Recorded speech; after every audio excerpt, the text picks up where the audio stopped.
And now, a tale well calculated to keep you in suspense. Perhaps I'm a coward. I don't know. In the years that have passed, I've never told this story to anyone. I've tried to justify my silence by assuring myself that no one would believe me.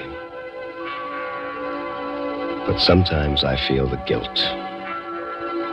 Sometimes I feel it so strongly that I could run out into the street, stop the first man I see, and tell him everything about the White House with the yellow shutters and the small brown chimneys. But then I think, why frighten him? Better that he go on believing that life is real. Life is earnest. And the grave is not its goal. The Second Door, starring and written especially for Suspense by Robert Reddick. Some time ago, I made arrangements to rent a completely isolated house in the northwestern part of the country. The last leg of the journey there was made in an old station wagon. It was very late at night when we arrived, and I instructed the man who drove it to let me off at the entrance to the long driveway, as I wanted to walk up to the house alone. With a heavy suitcase in each hand, I started up the long, gentle slope toward the house. At a point perhaps 30 or 40 yards on, the road turned sharply to the left, and up ahead it seemed there must have been a patch where the foliage of the overhanging trees grew less thickly together. For amid the utter darkness, a thin, eerie beam of light filtered down, and in it there appeared to be some sort of a shape. I had the impression that what I saw up ahead in this driveway in the middle of nowhere was a woman in a bright red dress, seated imperturbably in a chair. And suddenly, after I'd taken but a few steps further, this thing that I had been watching moved, definitely, clearly. For an instant, I thought an animal, but whatever it was remained in the filtering of light and continued to move back and forth in a slow, rhythmic pattern, in a sort of to and fro motion that one might set up in a rocking chair. Hello? Hello? Who is that up there? I strained my eyes to bring some sense of detail to this apparition, but incredibly, with each step I took toward it in the darkness, the dimmer it became. Until inconceivably, when I finally arrived at the spot where it should have been the brightest, there was total darkness. And there was nothing there. Nothing but the unmistakable sound of a rocking chair, rocking back and forth. Back and forth. Back and forth. After a few minutes, the sound of that squeaking chair slowly faded away, and I made my way onto the house, where I lay awake through the night trying to find some reasonable explanation. As soon as it was daylight, I went back to that spot on the driveway where I found nothing to make the matter more understandable. And suddenly, quite distinctly, there was the sound of a man's voice calling out to me. Hello there! And quite nearby, a man stepped abruptly out onto the driveway, having come apparently along a footpath leading through the I woods. see you're an early riser, too. Lovely time of the day to walk about. My name's Edley. Howard Edley. I thought as long as we were going to be neighbors that I'd... Neighbors? Yes, I assume you've taken over the Lonergan place. Well, yes, I have. Well, I have the place just north of you. Well, it was made perfectly clear there wasn't another house around here for miles. Oh, that's true enough, except for mine. Originally, you see, it was sort of a gatehouse, but it was cut off, remodeled, and sold to me. When was this? This is our 7th year. Of course, we use it only in the summer. We? Yes, my daughter and I. Would you care to walk back with me to my house? I'd like you to meet Marilla. Tell me something, Mr. Edley. Your daughter. Yes? Does she own a bright red dress? What a curious question. Nonetheless, I wish you'd answer it. Well, I'm afraid I don't know. Why, do you have a preference for women in red dresses? By no means. Do you have a rocking chair, Mr. Edley? A what? A rocking chair. You're pulling my leg, aren't you? No, not at all. Do you have one? Well, yes. Yes, we do have a rocking chair. The Edley house was a one-story building, white with yellow shutters and two small brown chimneys. It sat in the center of a moderate-sized clearing. The surface of this clearing was made up entirely of rock, actually of one enormous rock whose top was flat as a sidewalk and level with the surrounding earth. Marilla! Yes, Father? We have a visitor. Hello. We thought we heard someone drive up last night. Oh, this is Mr. Saunders, my daughter Marilla. How do you do? It's a pleasure, Mr. Saunders. You have no idea how much. It was strange how attracted this girl and I were to each other from the very first. There was nothing precisely in what she said that would indicate how she felt, but there was something unmistakable in her attitude, her manner, and the expression in her eyes. How long do you plan to be staying up here, Mr. Saunders? Well, just until I unwind a little, maybe a month or so. Curiously, the only chair in the room was the rocker that Mr. Edley had said he owned. I took a step toward it. No, I wouldn't sit there, Mr. Saunders. Oh, really? Why not? Well, Yes? Well, it's a little unstable. Some of the rungs are loose. Oh, I see. It seems rather old. That chair belonged to my mother. She died last year. My father's sentimental about it. I hesitated to mention it. Well, Marilla, have you prepared that breakfast for me? Yes, it's in the kitchen. Well, then I suggest I get to it. Why don't you and Mr. Saunders take a stroll about and get to know each other? Shall we? I'll be working when you get back. Oh, what sort of work do you do, Mr. Edley? Dr. Italy. Oh, really? Of what? Medicine? Oh, hardly. Of philosophy. Oh, now let's go. You two can chat another time. Doctor? See you later, Mr. Saunders. Don't you think you'll be a little chilly? Do you think so? Well, I'll get a jacket. Through the window, I could see her open the closet. And there, hanging in plain sight, was a bright red dress. I said nothing to her about it, hoping that in some way she'd get around to mentioning it, or at least let something drop that would help explain what I'd seen in the driveway. But she didn't. We strolled about for some time, and she spoke only of inconsequentialities. And when I asked her something specific about her background, she would respond with a non sequitur or direct my attention to some flower or passing bird. But with all, her attitude remained warm and friendly. I might even say inviting. And despite everything, I felt myself being more and more drawn to her. At one point, I couldn't resist the impulse to reach out for her hands. Don't touch me. What? Please. Well, I don't understand. Why should... Don't come any closer. Marilla, what is it? We'd better go back now. What's the matter with you? Nothing. I'm perfectly all right.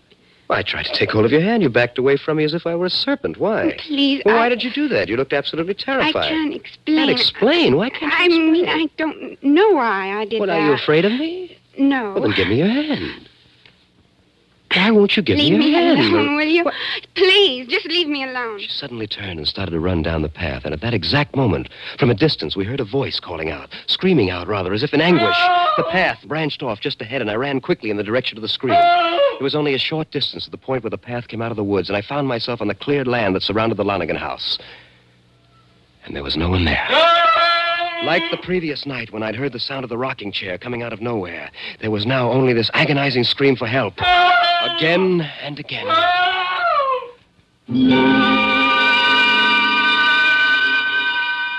Like before, the sound eventually faded away, but not before I had the distinct impression that what I had been listening to was the voice of Dr. Edley.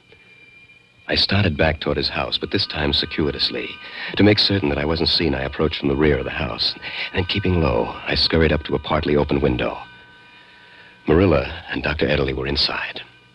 It was your suggestion that I walk with him in the woods. If you How could I know that you were going to behave like an infatuated adolescent? Of course he was going to touch you.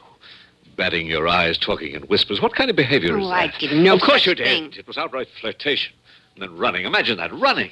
What else could I have You done? could have used your wits. That screaming you did for help. It was the only possible way to distract him. I'd rather he was puzzled over that than have him discover the whole truth from you. Now, I'm going down to his house and see if I can double-talk our way out of this. Don't leave here until I get back. For a moment, Marilla stood in the open doorway, and then she turned and went to the bend of a long hallway where there were two heavy doors. She unlocked the nearer one and went in. Then, as quietly as possible, I made my way around to the front of the house and down the hallway to the door that Marilla had gone to. It was slightly ajar, and I could see most of the room with no difficulty. At one side, there was an enormous workbench completely strewn over with an infinite assortment of tools and electronic equipment. There were wires, tubes, lights, and meters. Marilla was seated before what at first appeared to be an ordinary television set. But there were curious labels above the three knobs that she was carefully adjusting. They read, respectively, latitude, longitude, and altitude. And she flicked a switch, and an image appeared on the screen. It was undoubtedly the Lonergan house. And it was a remarkably acceptable illusion, not only because the image was sharp and the coloring perfect, but because, astonishingly, the house was reproduced in its full 3 dimensions. The object had roundness, depth, perspective. Except for the reduction in size, every detail seemed as credible, as palpable as the original. It seemed as if you could reach in and pick the very flowers near the lawn.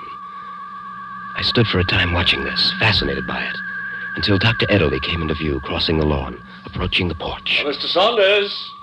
Mr. Saunders, are you at home? His voice was entirely free of the usual amplification sound of electronic speakers. It was as clear as the miniature image of him that walked up to the door and knocked.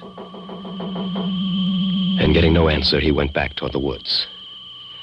At this point, Marilla must have heard me move slightly, for she suddenly turned, and in one motion she clicked off the set and came to her feet. Frank, That device, did he invent that? You mustn't stay here. He's coming right back. Well, there doesn't even seem to be an electronic speaker in that thing. Are there cameras, microphones, or does he merely twist those Oh, knobs? if he finds out that you've seen Well, it. why is he keeping this a secret? It's not perfected. Is that true? Yes. Marilla, listen to me. You seem to be frightened by something that's going on around here. I know that I am, and I want to know what it is. Now, I also want to help you. There isn't much I can do if you won't tell me the truth. Now, what's in that other locked room? What? In the room next to this. My father works in there. Well, I'm sure he does, but at what? What does he work at in there? I can't tell you that. Why not? Because it's really his affair. But you do know what it is. Yes. You're going to unlock that door, Marilla. And you are going to unlock it now. Oh, please. Well, go on, Marilla. Why don't you oblige the gentleman? When a man is as curious about something as all that, I don't think he should be kept in frustration. Marilla, give me the key. Father, what are you Give it to doing? me. Now, Mr. Saunders, if you'll just step this way. We walked to the second door where Dr. Ederle inserted the key in the lock and opened it. I looked into a very small room, the floor, walls, and ceiling of which were made entirely of frosted glass. And there was nothing else. It was empty. On the outside of the door, there was a panel, which he slid aside to reveal 3 knobs like the others I had seen, similarly labeled latitude, longitude, and altitude. Actually, Mr. Saunders, there are microscopic perforations in the glass to admit air. Now, would you be good enough to give me the name of a place some distance away? A place? Anywhere you choose, anywhere on Earth. Someplace I would like to see? No, Mr. Saunders. Someplace you'd like to be. I had no intention of stepping inside Dr. Ederle's glass cubicle, but I was curious to see what might appear on the screens. And I gave him the general location of the New England farm where I was born. Alongside in the hallway, there was a series of bookshelves. It held a selection of highly detailed atlases and charts, and from one of these we determined the exact location of the farm. Then he carefully adjusted the knobs. I watched from the doorway as the glass began to glow with colored light. And then, suddenly before me, what was for all the world an actual pasture. Trees and sky, flowers and grass, and in the distance a barn with a silo leaning like the Tower of Pisa. That barn, I played there when I was a child. Involuntarily, I must have taken a step toward it, for I heard Marilla's voice. Don't go in there. Be quiet. I turned around and I saw that Dr. Ederle had a gun in his hand. Stay where you are. Enjoy yourself. Play in the barn again, Mr. Saunders. And now I was completely engulfed in this farmland scene. It was astonishing. It was as if I were a very part of it. If I had somehow awakened here, never having seen those blank glass walls, I would have completely believed that I was standing in this open countryside. Where'd you come from, mister? I turned. I saw a farmer standing what seemed to be about 10 yards away. Something I can do for you? Well, no, I, What you doing here? well, I Lose your way? Well, not exactly. You see, Well, go on. Well, I was born here. My family used to own this place. I just thought I'd look... Take a look around. Yes. What's your name? Gordon Saunders. My father was... Dan Saunders. I heard of him. He had the place 30 years ago. That's right. Want to see the house? Well, I... Then come on. He turned his back and walked away. Bring that rake along, will you? It was lying on the ground near my feet. I bent down. But my hand didn't close about the handle of the rake as it would have ordinarily, but rather passed right through it as if it weren't there. Nothing but sounds and images projected across the continent. You coming? No. I'd rather be by myself. I'll just take a little walk around, if you don't mind. Suit yourself. We'll be up at the house if you change your mind. Well, thank you very much. And he turned and walked further away. He went on. Then suddenly there was the sound of a key, and the door opened back into Dr. Ederly's hallway. Somehow, in an effort to save me, Marilla must have managed to get the key and the gun away from her father, had quickly opened the door of the cubicle and thrown the gun down the length of a long hallway.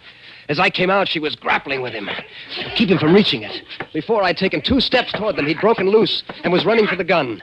It was obvious that he'd reach it before either of us, and in a moment, we'd both be helpless. I had a revolver in my suitcase at the Lonigan place, and I knew that our only chance was for me to get it. I ran out of the house and into the woods.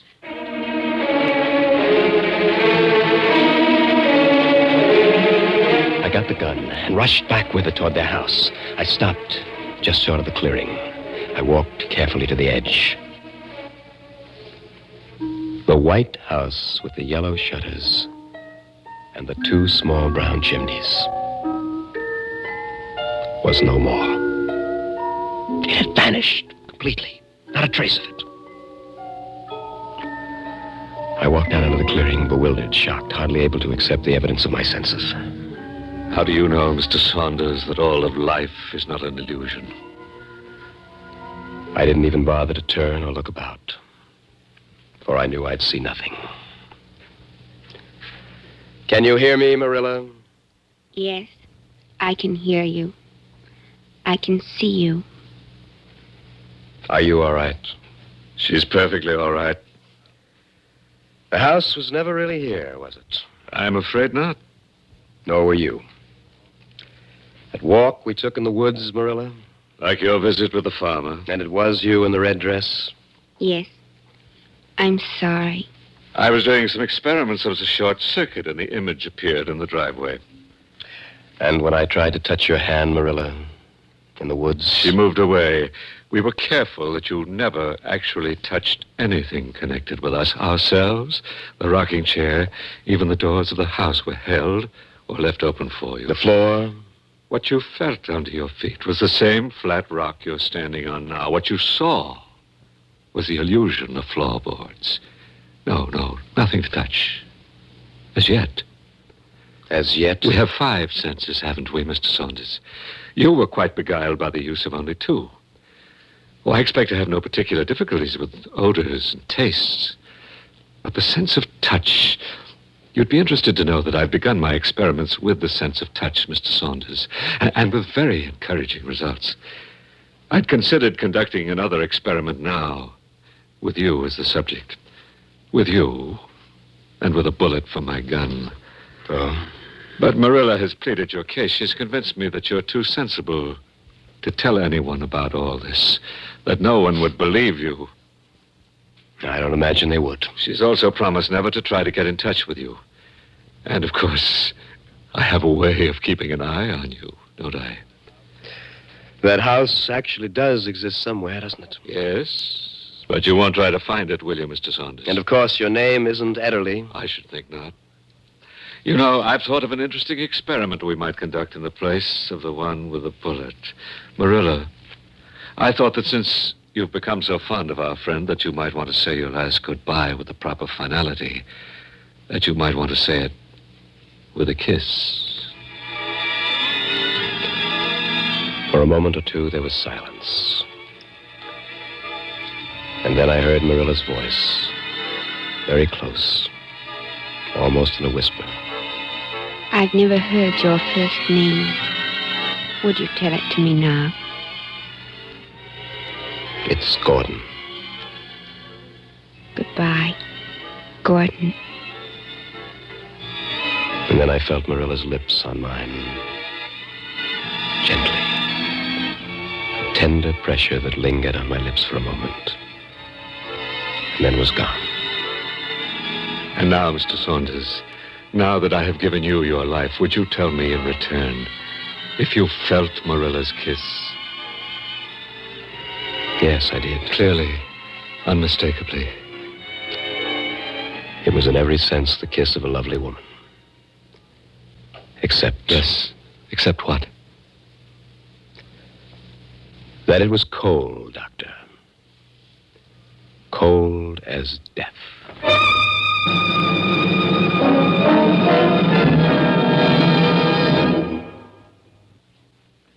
Suspense. You've been listening to The Second Door, starring and written especially for Suspense by Robert Reddick.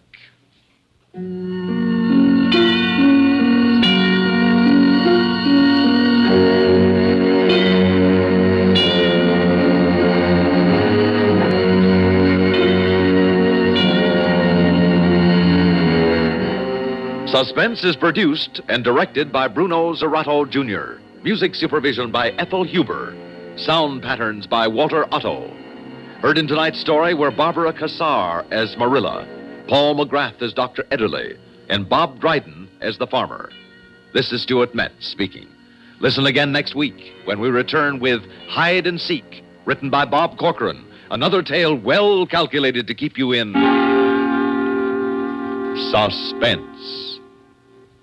Now, from Suspense and from CBS radio network stations everywhere, anniversary greetings to radio station KSL, Salt Lake City, marking its 40th year of operation today. To 50,000-watt KSL, affiliated with CBS radio since 1932, many more years of success. This is the CBS Radio Network.